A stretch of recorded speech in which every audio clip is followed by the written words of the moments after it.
बिस्मिल्लाहिर्रहमानिर्रहीम।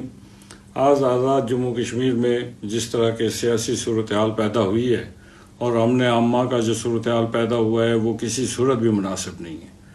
मैं बतौर सदर पाकिस्तान मुस्लिम लीग नून मैं तमाम फरीक़ैन से गुजारिश करूँगा कि आज़ाद कश्मीर में अमन व अमान को कायम करने में अपना किरदार अदा करें।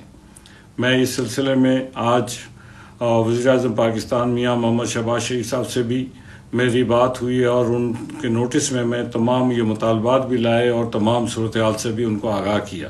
इस पर उन्होंने तशवीश का इजहार भी किया और मैं तमाम मुस्लिम लीगी कारकुनों से, अहदेदारान से और उनसे गुजारिश करूँगा कि वो अवामी एक्शन कमेटी के जो अकाबरीन हैं उनसे बात करें, जहाँ जहाँ जिसका इन्फ्लुएंस है वो इन्फ्लुएंस इस्तेमाल करें ताकि ये जो उनके मुतालबात की तहरीक है ये पुरअमन रहे और इसमें तशद्दुद के वाक़यात जो है जन्म न ले सकें।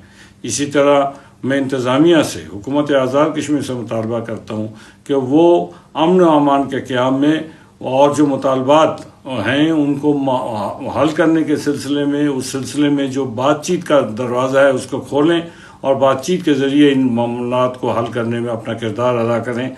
और तमाम मुस्लिम लीगी कारकुनों से, अहदेदारान से मेरी गुजारिश है कि आज़ाद कश्मीर का ये खित्ता बड़ी मुश्किलों से हमारे अकाबरीन ने, हमारे बुज़ुर्गों ने अपना खून देकर आज़ाद कराया था। यहाँ पे हम किसी अफरा तफरी का मुतहम्मल नहीं हो सकते। आज़ाद कश्मीर के पुरअमन फ़िज़ा को हमने बरकरार रखना है। इस सिलसिले में मुतालबात करना हमारा जायज़ हक़ है, हर इंसान का हक़ है, हर शहरी का हक़ है कि वो मुतालबात करे और पुरअमन तरीके से अपने मुतालबात करने का जो हक़ है वो आज़ाद कश्मीर के आइन ने दिया है, उस पर कोई कदगन नहीं लगाया जा सकता। लेकिन पुरतशद्दुद वाक़यात जो है वो किसी सूरत काबिल कबूल नहीं है। मैं आज जो ज़ाहिरीन ज़ख्मी हुए, शहीद हुए, जो पुलिस के एहलकारान ज़ख्मी हुए, जो शहीद हुए, उनके फैमिली से मैं हमदर्दी का इज़हार करता हूँ और ये गुजारिश करूँगा कि इस माहौल को ठीक करने में तमाम शहरी, तमाम ज़िम्मेदारान जो हैं वो अपना किरदार भरपूर तरीके से अदा करें। बहुत बहुत शुक्रिया।